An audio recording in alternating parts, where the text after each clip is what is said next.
I'd like to share an absolutely incredible story, heard directly from the fellow that it happened to. And for the skeptics out there, I have his phone number. You can verify it with him. His name is Daniel Avrahami. And him and 12 of his friends were at the tragic music festival. They were there on Friday, Erev Shabbos, Erev Simchas Torah.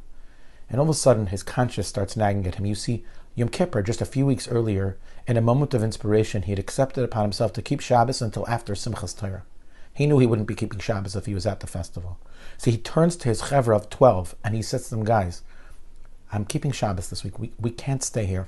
Whoever would like to come with me, I will put them up for Shabbos, Simchas Torah. I'm going to find like an Airbnb, an apartment. I'll take care of the food on the house.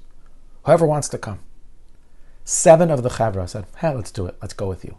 5 of them said, no, we can't miss the music festival. And they stayed behind. And he found an apartment last minute.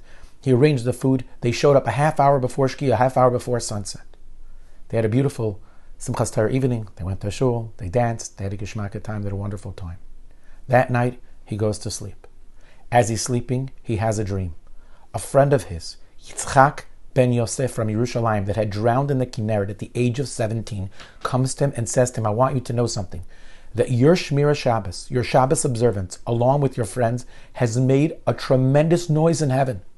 They can't believe your dedication, that you were able to pry yourself away from the festival to keep Shabbos. And I want you to know, because of that, it's going to save your life and your friend's life.